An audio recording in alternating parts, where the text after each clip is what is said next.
నిజం గడప దాటే లోపు అబద్ధం లోకాన్ని చుట్టేస్తుంది. విషయ పరిజ్ఞానం ఉన్న వ్యక్తి ఇదే నిజం అని ఎంత మొత్తుకున్నా మన చెవులకు హాయిగా అనిపించిందే వినాలనిపిస్తుంది. ఒక మూల అది నిజం కాదేమో అనే అనుమానం వచ్చినా కూడా. అంతెందుకు, నన్నే ఎగ్జాంపుల్గా తీసుకుందాం. నేను జాతక ఫలాలను నార్మల్గా అయితే నమ్మను. అయితే ఎవరైనా వచ్చి మీ జాతకం అద్భుతంగా ఉంది అంటే నమ్మాలనిపిస్తుంది. నాదే వృషభ రాశి. 10 ఏళ్ళుగా ఎక్కడ చూసినా నెగిటివ్గానే న్యూస్ వస్తూ ఉండే. అయితే 2025లో ఫస్ట్ టైం ఏ యూట్యూబ్ ఛానల్ చూసినా కూడా వృషభ రాశి వాళ్ళకి జాతకం అత్యద్భుతంగా ఉంటుంది, మీకు ఆకస్మిక ధనప్రాప్తి వస్తుంది, మీ ధనాన్ని బ్రహ్మదేవుడు వచ్చినా కూడా ఆపలేడు, ఇలాంటి థంబ్నెయిల్స్ చూసి ఉన్నప్పుడు నాకు అసలు పని చేయకుండా ఇంట్లోనే కూర్చోవాలనిపిస్తుంది. అది ఎందుకంటే దానికి కారణం ఆశ. అలాగే క్యాన్సర్ పేషెంట్కి కూడా ఆశ, అంటే బతకాలనే ఆశ అనేది ఉండటం సహజం. అలాంటి ఆశ ఉన్నప్పుడు నిజానికి అబద్ధానికి మధ్య తేడా అనేది కనిపించదు. అలాంటప్పుడే అపోహలు పుట్టుకొస్తాయి. అబద్ధానికి మేకప్ వేసి అపోహలను పుట్టించి మెల్లగా దాన్నే నిజం చేయాలని నమ్మించే ప్రయత్నంలో మీరు మోసపోకుండా ఉండటానికి చేసే ప్రయత్నమే ఈ వీడియో. ముందుగా అందరికీ నూతన సంవత్సర శుభాకాంక్షలు. నా పేరు doctor Uday Kumar Konukulu, senior consultant, medical oncologist. First myth, అన్ని క్యాన్సర్స్ని సమూలంగా నిర్మూలించే వ్యాక్సిన్ వచ్చేసిందా? వినడానికే బాగుంది కదూ. రష్యా పెద్ద స్టేట్మెంట్ ఇచ్చింది. 2025లో ఉచితంగా క్యాన్సర్ వ్యాక్సిన్స్ పంపిణీ చేస్తాము అని, అది కూడా mRNA వ్యాక్సిన్. ఈ mRNA వ్యాక్సిన్ ఇచ్చినప్పుడు అది లోపల కణాలకి ఒక నిర్దిష్టమైన పని అప్పచెప్తుంది, ప్రోటీన్ని ఉత్పత్తి చేయడానికి. ఆ ప్రోటీన్ ఉత్పత్తి అయినప్పుడు మన బాడీలోని ఇమ్యూన్ సిస్టమ్ యాక్టివేట్ అయ్యి గుర్తించి ఆ క్యాన్సర్ కణాలని చంపేస్తుంది అనమాట. అంటే ఇంతకాలం నిద్రపోతున్న ఇమ్యూన్ సిస్టమ్ని ఈ వ్యాక్సిన్ వచ్చేసి తట్టి లేపుతుంది. నేను చెప్పేది ఏంటంటే, మనకి ఇంకా ఆ డేటా అనేది తెలియదు. దేని మీద డేటా? సేఫ్టీ మీద, అలాగే ఎఫికసీ, అది ఎలా పనిచేస్తుందో అన్న డేటా కూడా మనకి తెలియదు అనమాట. సో ఇంకొకటి, ఒక వ్యాక్సిన్ పనిచేస్తుందా లేదా అని తెలుసుకోవటానికి ఫాలో అప్ అనేది కూడా ఇంపార్టెంట్. సపోజ్ ఇవాళ వ్యాక్సిన్ ఇచ్చాము, పేషెంట్కి మళ్ళీ క్యాన్సర్ రాదు ఈ వ్యాక్సిన్ వల్ల అనడానికి గ్యారంటీ ఏంటి? ఒక 5 ఏళ్ళలో 10 ఏళ్ళలో అదే పేషెంట్ని అబ్జర్వ్ చేస్తూ ఉండాలి. క్యాన్సర్ మళ్ళీ ఆపిందా, ఆ గుణం ఉందా ఆ వ్యాక్సిన్లో అని తెలుసుకోవటానికి మనం ఒక 5-10 ఏళ్ళు స్టడీ చేయాలి. దీన్నే ఎవిడెన్స్ బేస్డ్ మెడిసిన్ అంటాము. సో రష్యా అసలు ఇలాంటి టెస్ట్ చేసిందా లేదా, ఒకవేళ చేస్తే 10 ఏళ్ళుగా డేటా వాళ్ళ దగ్గర ఉందా, ఉన్న డేటాని ఎందుకు గోప్యంగా ఉంచింది, ఎందుకు అలా గోప్యంగా ఉంచాల్సిన అవసరం ఉంది? ఎందుకంటే మనకి ఏదన్నా ఒక మందు కొత్తగా మార్కెట్లోకి వచ్చే ముందే చాలా సంవత్సరాల డేటా ఉంటుంది, పెద్ద పెద్ద జర్నల్స్ పబ్లిష్ అవుతాయి, వాటన్నిటిని క్రిటికల్గా అనలైజ్ చేసి ఓకే ఈ మందు ఫలానా పేషెంట్కి, ఫలానా క్యాన్సర్ ఈ స్టేజ్కి ఇది కరెక్ట్ మందు అని మిగతా వాళ్ళంతా తీర్మానం చేస్తారు అనమాట. సో అలాంటిది ఎక్కడా కూడా డేటా అనేది లేదు.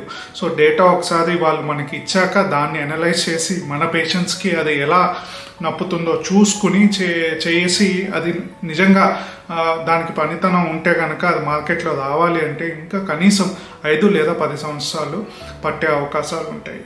సో ఈ లోపల మీకు ఆల్రెడీ ఏదన్నా ట్రీట్మెంట్ నడుస్తున్నట్లయితే దీని మీద ఎక్కువగా హోప్స్ పెట్టేసుకుని వ్యాక్సిన్ వచ్చేస్తుంది, ఇంకా ట్రీట్మెంట్ అవసరం లేదు అనే అపోహలో మాత్రం ఉండకండి. సెకండ్ మిత్, టాటా వాళ్ళు కనిపెట్టిన 100 రూపీస్ ట్యాబ్లెట్తో క్యాన్సర్ని నయం చేసుకోవచ్చా? టాటా వాళ్ళు ఒక ఎక్స్పెరిమెంట్ చేశారు. అందులో ముఖ్యంగా ఎలుకల్లో చేసినప్పుడు తేలింది ఏంటంటే, కీమో లేదా రేడియేషన్ ఇచ్చినప్పుడు క్యాన్సర్ కణాలు చనిపోతూ ఉంటాయి కదా, అవి సెల్ ఫ్రీ క్రోమాటిన్ పార్టికల్స్ని బ్లడ్లో రిలీజ్ చేస్తాయి అన్నమాట. వీటిని హెల్దీ సెల్స్ తీసుకున్నప్పుడు అందులో జెనెటిక్ మ్యుటేషన్ అయ్యి అది క్యాన్సర్ సెల్స్గా కన్వర్ట్ అయ్యే అవకాశం ఉంది. సో దాన్ని ఆపటానికి వాళ్ళు రెస్వెరాట్రాల్ ప్లస్ కాపర్ కాంబినేషన్తో ఒక మందు ఇవ్వడం జరిగింది. ఇది ఏం చేసింది అంటే, సెల్ ఫ్రీ క్రోమాటిన్ పార్టికల్స్ శాతాన్ని గణనీయంగా తగ్గించింది. దీనివల్ల సైడ్ ఎఫెక్ట్స్ 50% పైగా తగ్గాయి. అలాగే క్యాన్సర్ మళ్ళీ రిటర్న్ వచ్చే అవకాశాలు 30% పైగా తగ్గాయి అన్నమాట. అయితే ఇది ముఖ్యంగా ఎలుకల్లో చేసిన ప్రయోగం. ఇందాక వ్యాక్సిన్ గురించి చెప్పుకున్నట్టే దీని డేటా ఏంటో, ఎఫికసీ ఏంటో మనకి తెలియదు. బాడీలో కాపర్ టాక్సిసిటీ వల్ల వచ్చే సైడ్ ఎఫెక్ట్స్ ఏంటో మనకి తెలియదు. అలాగే ఇది క్యాన్సర్ని చంపే గుణం కలిగి ఉండదు. ఇది only supportive treatment. Cancer side ఎఫెక్ట్స్ని తగ్గించే కెపాసిటీ దీనికి ఉంటుందన్నమాట. సో ఇది మనుషుల్లో సక్సెస్ ఆ ఫెయిల్యూరా మనకు తెలియాలి అంటే ఇంకా కొన్ని సంవత్సరాలు ఆగాల్సిందే. Third myth, 5G phones use చేయటం వల్ల క్యాన్సర్ వస్తుందా? రేడియేషన్ అనేది 2 types, ionizing radiation, non ionizing radiation. Ionizing రేడియేషన్లో DNA డ్యామేజ్ చేసే గుణం ఉంటుంది. నాన్ అయనైజింగ్ రేడియేషన్లో DNA డ్యామేజ్ చేసే గుణం ఉండదు. అయితే సెల్ ఫోన్స్లో వచ్చే రేడియేషన్ నాన్ అయనైజింగ్ రేడియేషన్, అంటే దీని ఎనర్జీ అయనైజింగ్ రేడియేషన్ కన్నా తక్కువ అనమాట. సో 5G ఫోన్స్ తీసుకుంటే 2G ఫోన్స్తో కంపేర్ చేస్తే దీని ఫ్రీక్వెన్సీ అనేది ఎక్కువ ఫ్రీక్వెన్సీ ఉండటం వలన దీని వేవ్ లెంత్ అనేది తక్కువగా ఉంటుంది. సో అంత తక్కువ వేవ్ లెంత్ ఉన్నప్పుడు హ్యూమన్ బాడీ దాన్ని అబ్జర్వ్ చేసుకోలేదన్నమాట. సో ఎనర్జీ తక్కువగా ఉండి ఫ్రీక్వెన్సీ ఎక్కువగా ఉన్న 5G ఫోన్స్ యూజ్ చేయటం వలన ఎలాంటి క్యాన్సర్ రిస్క్ అనేది ఉండదు. ఫోర్త్ మిత్, క్యాన్సర్ అనేది మా ఇంటా వంట లేదు, అలా ఎలా వచ్చింది? ఇంటా వంట లేని క్యాన్సర్స్ యాక్చువల్గా 90% ఉంటాయన్నమాట. వంశపారంపరంగా వచ్చే క్యాన్సర్స్ కేవలం 10% మనకి కనిపిస్తాయి. అయితే ఇది ఏ డైరెక్షన్లో వచ్చినా జెనెటిక్ మ్యుటేషన్ వల్ల ఈ క్యాన్సర్ అనేది వస్తుంది. అయితే నేను ఒక డిఫరెన్స్ చెప్పాలనుకుంటున్నాను హెరిడిటరీకి, ఫెమిలియల్కి. హెరిడిటరీ అంటే పుట్టుకతోనే జెనెటిక్ మ్యుటేషన్ అనేది ఉంటుంది. సో వాళ్ళకి లైఫ్ టైంలో క్యాన్సర్ రిస్క్ అనేది అధికంగా ఉంటుంది. ఫెమిలియల్లో అలా కాదు, అది వాళ్ళు చేసుకున్న తప్పిదాల వల్ల క్యాన్సర్ వచ్చే అవకాశాలు ఎక్కువగా ఉంటాయి. అంటే ఫ్యామిలీ మొత్తంలో ఒక పెక్యులర్ హ్యాబిట్స్ ఉంటాయి అన్నమాట. తండ్రి స్మోకింగ్ చేస్తూ కొడుకు కూడా స్మోకింగ్ చేయటం, లేకపోతే ఫ్యామిలీ అంతా కలిసి జంక్ ఫుడ్ తినటం, లేదంటే వాళ్ళు ఒక ప్రత్యేకమైన ఎన్విరాన్మెంట్లో స్వతహాగా అక్కడ హార్మ్ఫుల్ కెమికల్స్ ఉండటం, ఇలాంటి వాటిల్లో ఏంటంటే 30% పైగా క్యాన్సర్స్ వచ్చే అవకాశాలు ఎక్కువగా ఉంటాయి అన్నమాట. సో మనకి వంశపారంపరంగా వచ్చే క్యాన్సర్స్ కాంట్రిబ్యూట్ చేసేది 10% మాత్రమే. మిగతాదంతా మనం తెచ్చుకున్నదే. స్మోకింగ్ వల్ల కానివ్వండి, ఆల్కహాల్ వల్ల, జంక్ ఫుడ్ వల్ల, హార్మ్ఫుల్ కెమికల్స్ ఎక్స్పోజర్ వల్ల జెనెటిక్ మ్యుటేషన్ అయ్యి ఆ జెనెటిక్ మ్యుటేషన్ క్యాన్సర్కి డెవలప్ అవుతుంది అన్నమాట. ఫిఫ్త్ మిత్, ఒకవేళ బ్లడ్ ట్రాన్స్ఫ్యూజన్ అయ్యి అనుకోకుండా ఎవరైతే బ్లడ్ డొనేట్ చేసిన దాత ఉంటారో ఆయనకి క్యాన్సర్ అని తర్వాత తెలిసిన, లేదా డొనేట్ చేసిన కొద్ది నెలల తర్వాత ఆయనకి క్యాన్సర్ అని డయాగ్నోజ్ అయినా ఈ బ్లడ్ తీసుకున్న మనిషికి కూడా క్యాన్సర్ వస్తుందా? మెయిన్గా మనం గుర్తుపెట్టుకోవాల్సింది ఏంటి అంటే క్యాన్సర్ అనేది అంటువ్యాధి కాదు. అది ఒక మనిషి నుంచి ఇంకో మనిషికి అనేది పాకదు. అండ్ ఈ బ్లడ్ ట్రాన్స్ఫ్యూజన్లో ముఖ్యంగా రెడ్ బ్లడ్ సెల్స్లో ఏంటి అంటే అందులో DNA అనేది ఉండదు. DNA లేనప్పుడు జెనెటిక్ మ్యుటేషన్ అయ్యే అవకాశాలు ఉండవు. అలాగే దానికి పిల్లలు పుట్టే ఈ గుణం అనేది ఉండదన్నమాట. అంటే రెప్లికేట్ డివైడ్ అవ్వదు అనమాట. సో అలా డివైడ్ అవ్వనప్పుడు కూడా దానికి క్యాన్సర్ కాజ్ చేసే గుణాలు ఉండవు. ఒకవేళ అయినా కూడా క్యాన్సర్ ఏదో ఒక విధంగా ఈ బ్లడ్ తీసుకున్న మనిషిలోకి వెళ్ళిందే అనుకుందాము, అప్పుడు కూడా దానికి ఒక అనుకూలమైన వాతావరణం కావాలి. సో అది బతకలేదు. అండ్ ఆ బ్లడ్ తీసుకున్న మనిషి ఇమ్యూన్ సిస్టము ఆ క్యాన్సర్ కణాన్ని బతకనివ్వవు. సో బ్లడ్ క్యాన్సర్ పేషెంట్ నుంచి అనుకోకుండా బ్లడ్ ట్రాన్స్ఫ్యూజ్ అయినా క్యాన్సర్ వచ్చే హాని అయితే ఉండదు. సిక్స్త్ మిత్, గ్లూకోజ్ని కట్ చేయటం వల్ల క్యాన్సర్ కట్ అవుతుందా? మన బాడీ కణాల కంటే కూడా క్యాన్సర్ కణాలకి 200 times ఎక్కువగా గ్లూకోజ్ అనేది అవసరం. సో ఈ గ్లూకోజ్ని కట్ చేస్తే క్యాన్సర్ కట్ చేయొచ్చు అనే వాదన ఇక్కడి నుంచి పుట్టిందనమాట. అయితే నేను చాలా వీడియోస్లో చెప్పాను, మనము గ్లూకోజ్ ని కంప్లీట్గా అవాయిడ్ చేసి ప్రోటీన్ ఫుడ్ కానీ ఫ్యాట్ ఫుడ్ కానీ ఏది తీసుకున్నా కూడా ఫైనల్గా అది గ్లూకోజ్కి కన్వర్ట్ అవ్వాల్సిందే. ఆ గ్లూకోజ్ మనకి ఎనర్జీ ఇవ్వాల్సిందే. సో మనము గ్లూకోజ్ని తప్పించలేమన్నమాట బాడీలో నుంచి. గ్లూకోజ్ కట్ చేయటం వల్ల క్యాన్సర్ అనేది కట్ అవుతుంది అనేది అపోహ. సెవెంత్ మిత్, కీటో డైట్ వల్ల క్యాన్సర్కి చెక్ పెట్టొచ్చా? సో ఇందాక చెప్పుకున్నట్టు కీటో డైట్ తీసుకున్నా, ఎలాంటి డైట్ తీసుకున్నా అది చివరికి గ్లూకోజ్కి కన్వర్ట్ అవ్వాలి. ఒక పక్క క్యాన్సర్ పేషెంట్స్కి ఎనర్జీ అనేది చాలా కావాలన్నమాట. కీటో డైట్ వల్ల ఎనర్జీ కన్జంప్షన్ అవుతుంది. అంటే బలవంతంగా అది గ్లూకోజ్ని తయారు చేసుకోవాల్సి వస్తుంది అనమాట. దానికి అది ఎనర్జీని వెచ్చిస్తుంది. సో ఒక పక్క మనకి ఎనర్జీ ఇవ్వాల్సింది పోయి తీసుకుంటే క్యాన్సర్ పేషెంట్స్లో వెయిట్ లాస్ అనేది చాలా ఎక్కువగా ఉంటుంది. వీళ్ళకి ఆల్రెడీ క్యాన్సర్ కేకెక్సీ అనే ఒక కండిషన్ ఉండటం వలన మజిల్ మాస్ అనేది చాలా ఈజీగా కోల్పోతూ ఉంటుంది అనమాట. అలాంటి వాళ్ళకి కీటో డైట్ ఇవ్వటం వల్ల మెటబాలిక్ డిస్టర్బెన్సెస్ వచ్చి ప్రాణానికి ప్రమాదం అయ్యే అవకాశం ఉంది. సో కీటో డైట్ అనేది క్యాన్సర్ పేషెంట్స్కి తీసుకోవటం సరికాదు. 8th మిత్, ఆల్కలైన్ వాటర్ తీసుకోవటం వల్ల క్యాన్సర్ కణాలు చనిపోతాయా? ఆల్కలైన్ వాటర్ అంటే pH 7 కన్నా ఎక్కువగా ఉండేది.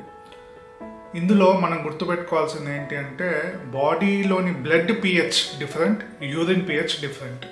బ్లడ్ pH అనేది టైట్లీ రెగ్యులేటెడ్ pH అనమాట. 7.35 నుంచి 7.45 ఉంటుంది. దీన్ని ఏం తిన్నా ఏం తాగినా దాన్ని చేంజ్ చేయలేము. అయితే ఆల్కలైన్ వాటర్ తీసుకోవటం వల్ల యూరిన్ pH చేంజ్ అవుతుంది. దానివల్ల మనకి ఎలాంటి ఉపయోగం లేదు. బ్లడ్ pHని చేంజ్ చేయటానికి అవ్వదు, చేంజ్ చేయకూడదు కూడా. ఒక పాయింట్ కాదు కదా, 0.1 అటు ఇటు కదిలినా బ్లడ్లో pH సివియర్ మెటబాలిక్ డిస్టర్బెన్సెస్ వచ్చి ప్రాణానికే ప్రమాదం అవుతుంది. సో ఆల్కలైన్ వాటర్ వల్ల ఉపయోగం లేదు, హాని లేదు. సో ఆల్కలైన్ వాటర్ తీసుకోవటం వల్ల క్యాన్సర్ చనిపోతాయి అనేది ఒక పెద్ద మిత్. 9th మిత్, CAR T-సెల్ వల్ల బ్లడ్ క్యాన్సర్ని పర్మనెంట్గా నయం చేసుకోవచ్చా? ఏదో ఒక విధంగా ఒక 40-50 లక్షలు అప్పో చేసి పోగేసుకుంటే బ్లడ్ క్యాన్సర్ కంప్లీట్గా నయం చేసుకోవచ్చు అనేంత హైప్ సోషల్ మీడియా వాళ్ళు, సబ్జెక్ట్ ఎక్స్పర్ట్స్ కాకుండా చాలామంది ఈ CAR T-సెల్ మీద ఒక హైప్ అనేది తీసుకొచ్చారు. నిజానికి నాకు లేటెస్ట్ ట్రీట్మెంట్స్ ఇవ్వటం అంటే చాలా ఇష్టం, కానీ నాకు ఎప్పుడూ CAR T-సెల్ ట్రీట్మెంట్ అనేది ఫేవరెట్గా అనిపించలేదు. ఎందుకంటే ఈ CAR T-సెల్ ట్రీట్మెంట్ తీసుకున్న దాంట్లో అంత కాస్ట్ పెట్టి తీసుకున్నా కానీ 50% పైగా రిలాప్సెస్ వస్తాయి. ఇది డేటా మనకి చెప్తుంది. అండ్ ఇదేదో పెద్ద గొప్ప ట్రీట్మెంట్ అయితే కాదు. దీనికి ఉండే side effects, severe cytokine release syndrome side effects ఉంటాయి, రిలాప్స్ రేట్స్ ఎక్కువగా ఉన్నాయి. అండ్ ముఖ్యంగా ఇది గుర్తుపెట్టుకోవాల్సింది ఏంటి అంటే ఎలాంటి ట్రీట్మెంట్ ఆప్షన్ లేని క్యాన్సర్ పేషెంట్స్కే ఈ CAR T-సెల్ వాడతాం. అది కూడా ఓన్లీ బ్లడ్ క్యాన్సర్ పేషెంట్స్కి. సాలిడ్ క్యాన్సర్ పేషెంట్స్కి at this point of time CAR T-సెల్లో ఎలాంటి ప్రాముఖ్యత లేదు.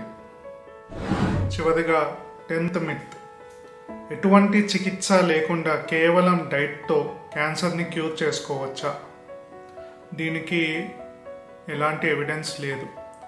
అలోపతి అనేది ఎవిడెన్స్ బేస్డ్ మెడిసిన్ మీద డిపెండ్ అయి ఉంటుంది. EBM అంటాం. ఈ EBM అనేది అలోపతికి ఒక మూల స్తంభం. ఎవిడెన్స్ బేస్డ్ మెడిసిన్ యొక్క ముఖ్య ఉద్దేశం ఏంటి అంటే అత్యున్నతమైన చికిత్సా విధానాలని జనాలకు అందించడం. అత్యాధునికమైన అంటే నిత్య నూతనమైన, అంటే 3 ఏళ్ల క్రితం ఏదైతే ట్రీట్మెంట్ ఉందో ఇవాళ అది అవుట్డేట్ అయిపోయి ఉండొచ్చు. ఇవాళ ఏదైతే లేటెస్ట్గా స్టాండర్డ్ ఆఫ్ ట్రీట్మెంట్ ఉందో అది 3 ఏళ్ల తర్వాత అవుట్డేట్ అయిపోయి ఉండొచ్చు. దీనికి ఎగ్జాంపుల్ తీసుకుంటే ప్రాస్టేట్ క్యాన్సర్ పేషెంట్స్కి అంతకుముందు హార్మోన్ కంట్రోల్ చేయాలంటే ఇంజెక్షన్స్ లేదా టెస్టెస్ రిమూవల్ చేసేవాళ్ళు. ఇప్పుడు ఒక సింపుల్ ట్యాబ్లెట్ ఇస్తే సరిపోతుంది. అలాగే లంగ్ క్యాన్సర్ పేషెంట్స్కి ఒకప్పుడు స్టేజ్ 4 ఉన్నప్పుడు అందరికీ కూడా కీమోనే తీసుకోవాల్సిన పరిస్థితి. ఇప్పుడు ఏంటి అంటే కొంతమందికి ట్యాబ్లెట్స్ ఇస్తే కీమో కంటే కూడా బాగా పనిచేస్తాయి. అలాగే బ్రెస్ట్ క్యాన్సర్లో కూడా కొన్ని సబ్సెట్లో కీమో కంటే కూడా ట్యాబ్లెట్స్ జీవితకాలాన్ని పొడిగిస్తాయి అన్నమాట. అది ఎవిడెన్స్ బేస్డ్ మెడిసిన్ యొక్క గొప్పతనం. ఇలాంటి ఎవిడెన్స్ ఏది కూడా కేవలం డైట్లోనో లేకపోతే నాన్ అలోపటిక్ మెడికేషన్స్లోనే ఉండవు. ఒకసారి మీరు గమనించుకున్నట్లయితే టాలీవుడ్లో, బాలీవుడ్లో, హాలీవుడ్లో ఎవరైనా సెలబ్రిటీస్కి క్యాన్సర్ వస్తే వాళ్ళు కేవలం డైట్తోనో లేకపోతే నాన్ అల్లోపతిక్ మెడికేషన్స్ వైపు వెళ్ళరు. వాళ్ళ చూపు ఎప్పుడూ కూడా అల్లోపతిక్ మెడికేషన్ వైపే ఉంటుంది. Thank you.